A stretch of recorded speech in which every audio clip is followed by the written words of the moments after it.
Hello, mic check, mic check. Can you hear me, yeah? Good afternoon, everyone. Thank you for giving me the time to listen to what I have to say. A lot of people don't get the appreciation they deserve for the work that they do. So I want you to think about someone in your life who has said something to you, done something for you, or just helped you out in a way that they could never really comprehend how much that small thing they done for you changed your life, how much it helped you. And what I want you to think about is you are that person. You have done that for someone, but they haven't had the chance to thank you. So I want everyone to give a big round of applause for themselves and that person that helped them.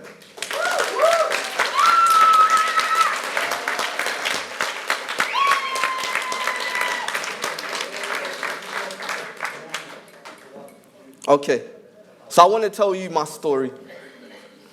And the reason I want to tell you my story is because you really do save lives doing the work that you lot do. And I'm an example of that.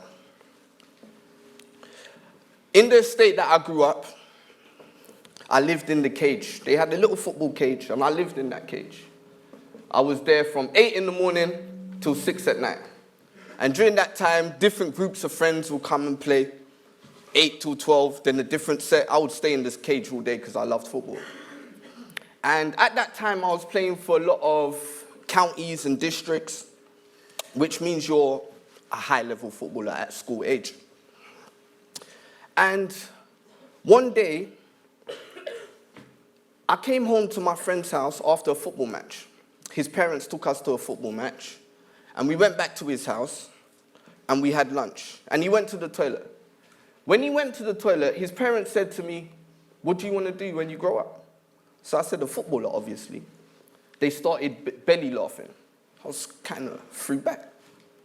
So when they finished laughing eventually, I said to them, "What was you laughing about?" So they said, "Every kid your age wants to be a footballer. But what's your backup plan?" I'm like, "What do you mean?" I'm saying Danny wants to be a footballer. They're saying, "Yeah, we know Danny wants to be a footballer. But we have our own business. So he's going to go to university and he's going to own the business after us if he doesn't make it as a footballer, because every kid wants to be a footballer that's your age. What's your backup plan?" Little did they know, I haven't left the cage. So the only thing I know is the people I see. And the only people I'm seeing are drug dealers and shotters. They're the only people making money that I even come across. And when they're going up and down, they see me in the cage and they just leave me. That's the kid that just stays in the cage. Leave him alone. So little did Danny's parents know that when they said to me, "What's your backup plan?" I couldn't comprehend anything different to what I've seen. So I wasn't thinking about being a doctor. I wasn't thinking about being a pilot. I thought, okay, so when I've stayed in the cage and I'm staying away from all these guys that are making so much money, I'm doing the wrong thing because I'm going to have no backup plan. So I need to have a backup plan. So what I've done is I left the house that day. I went home and I thought about how am I going to become a drug dealer? I've never even left the cage. How am I going to have my backup plan in my back pocket just in case I don't make it? And at that time, I was playing for 4 different counties when you're only meant to play for 1. And I was playing for 3-4 districts. I was playing for Bournemouth and Watford. So I was playing every day. And that conversation, even though now I know they had good intentions, of course, changed the trajectory of my life. So when I thought about how am I going to start my life of crime to become what I eventually did, I thought I've got no money. So what I did, I went to school, and the only thing I know at this time is football. So I went to school and I printed a flyer, and the flyer said, "I want to do a 5-a-side tournament, £2 an entry, you're allowed 7 players, and there's £200 prize money." So as you can imagine, for a 14-year-old, £200 prize money is crazy. So I finished school early, and I was used to finish school early because I played for so many different teams. So I always had good excuses why I had to leave. I've got to go football. So that week, I told the lie to teachers every day, I've got to leave early, I've got football. And I went to all the different schools in the area, and I handed out the flyers that I just printed and made at school for that whole week. Then I went to the youth club, and I asked the youth club, can we use your goal on Saturday on the field? They were like, no problem, of course you can. Then I went to a girl I knew that worked at Tesco. I said to her, can you bring me some drinks and crisps and the barbecue thing and that on Saturday? She's like, how are you going to pay for it? I'm saying, you pay for it. She's like, why would I do that? I'm like, anything you bring me, I'll give you double back. So we had the argument. She's like, it's not going to work. I'm saying, I'll promise you, I'll give you double the money back, however much you spend. So at that time, when I was going football, it was always my friend's parents that took me, or a teacher, because my mum didn't have time. She's got 4 kids. She hasn't got time to go and watch football. She'd be like, what are you talking about? No one ain't got time for that. So it's always the teacher or the other kids' parents that used to take me to football. So on the Saturday, I was shocked because nothing in my mind clicked. People are going to turn up with their parents. So the field was literally packed. So we played the tournament, and I got some of my friends. I knew the best team, by the way, so it wasn't rigged. I play football. I live, breathe, eat football. So I picked all the best players from that age group, and I made my friends' older brothers, the referees. But it's all above board, it's all legit. We won the tournament, and I got that money, and I bought drugs with that money. I bought 250 grams of weed. And that was a lot for a young guy at that time. I think it cost me around 200 to 300 pounds. And I thought that was my backup plan. So I'm doing my little hustling, really I'm thinking about football. But what happens is, I just get addicted to making money. And I start taking my mind off football. And I start thinking, well, the backup plan's going better than the real plan. So I stopped playing football as much. And I ended up with a 25-year prison sentence. And during that time, I was eager to get back to what I was doing. Just waiting for my release so I can make all the new connections in the prison and get out and utilize them connections and build up my empire even bigger. And while I was sitting down doing my 25-year sentence, waiting for release, I heard a joke. Just watching TV casually, and the joke said, if you want to hide something from a black man, pull it in a book. And at that time, I haven't read a book. And I was the butt of that joke. And I thought to myself, I'm alone in myself, but I'm embarrassed. And I can't let that joke hit me again the next time I hear it, because this is the first time I've ever heard it. So I went and got some books. And my age group, because the joke went, if you want to hide something from a black man, pull it in a book. The older guys that I used to know when I was young, all they talk about is Biggie and Tupac. It's all unsolved. No one knows what happens. So I went and read some books, and it was true. It's all in there. They know what trainers he was wearing, who was holding this. It's all in there. So I thought, oh, let me try this again then. Maybe it's just Tupac and Biggie. Let me read about JFK. It's all in there as well. So I thought, wow, there's something to this. And I got the reading bug. And I ended up reading over 250 non-fiction books whilst I was in prison. Thank you. Thank you. And whilst I was reading these books, I used to enjoy reading a lot of biographies. And I'm reading a lot of biography after biography. I keep noticing that people are starting from worse positions than me. Because I look at myself, I'm just poor in a rich country. But I'm reading about people who are poor in a poor country. And they're rising to heights that I don't even aspire to. So if they're going from there to there, over and over again, different people making that journey, I thought the gap that I'm trying to go is just from there to there.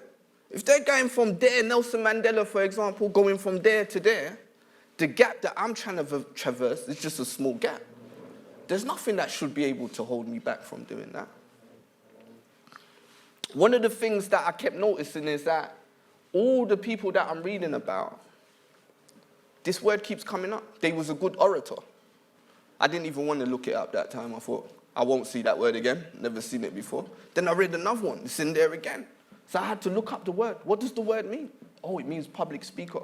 So if all these people who have been successful have had to have the skill of being good at public speaking, I need to have that skill because I want to be successful. So then I started to organize motivational events in the prison just so I will be able to have the opportunity to speak. And I used something called the Hardman Directory, and I invited lots of different people into the prison to talk about how their organizations could help the prisoners. And then I gave a speech. And in that speech, I spoke about using your time constructively, being self-motivated, and overcoming self-imposing barriers.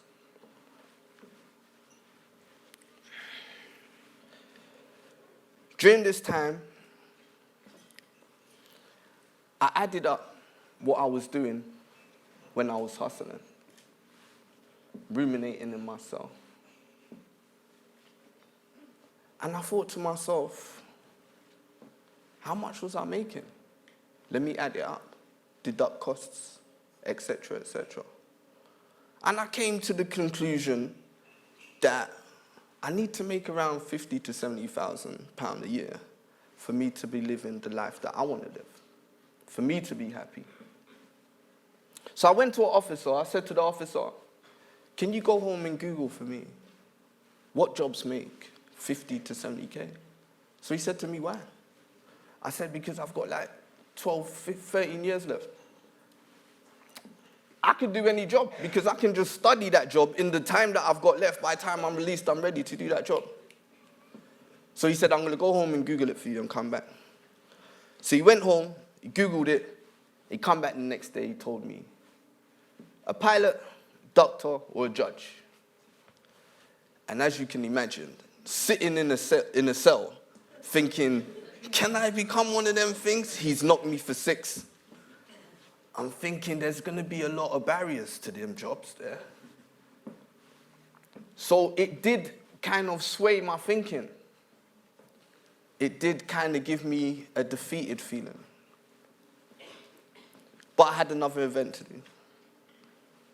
And someone who works in the third sector, in organizations similar to the ones that you run, and similar to expert citizens, I told her what happened, and she said to me, they are not the only jobs that make 50 to 70K.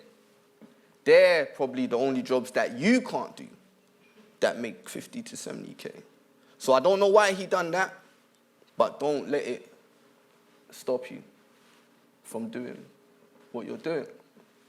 And now I just want to play something for you that once I was released about a year ago, the end of 2023, I was released.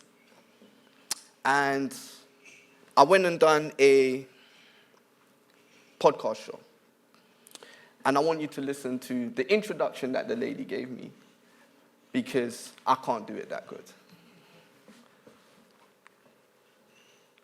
In this episode, we're speaking to the amazing Kieron Bryan. Kieron, in his own word, was a part of his own environment and had limiting beliefs around money, which were counterproductive in terms of his long-term prospects. This mentality led to a 25-year prison sentence. However, due to a paradigm shift initiated by education, he was able to unlock a millionaire mindset. This new mindset empowered him to achieve all this whilst in prison.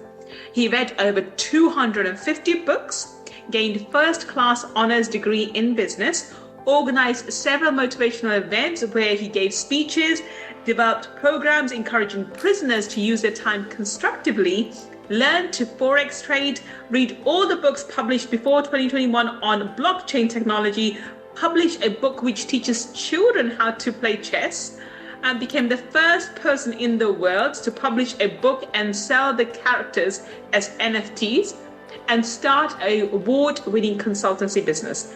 Started the Whatbox think tank and the business ecosystem, and is now employed. Thank you.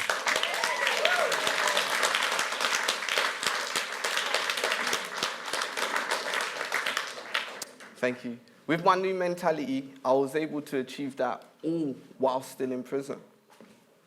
And the way I was able to do that and start myself on that journey is that I said to myself, I'm going to be 35 years old when I get released. And I can imagine and envision the 35-year-old version of me who didn't go to prison and carried on doing what he was doing in the best case scenario.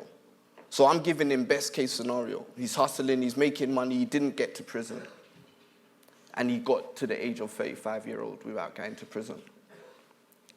And I wanted to make sure the 35-year-old me being released from prison is in a better position and with more opportunities than the 35-year-old version of me who didn't go to prison. And to achieve that, I needed to use my time constructively. Since my release, I've achieved my master's in innovation management and entrepreneurship. I've been speaking at prestigious events like this, founded new organizations, and I'm going to start my PhD at SOAS University. So the message I want to leave you with is this. You might not get the thank you directly from the person who you have saved their life. You might not hear about it, and you might never benefit from it. But keep doing what you're doing. Thank you for listening.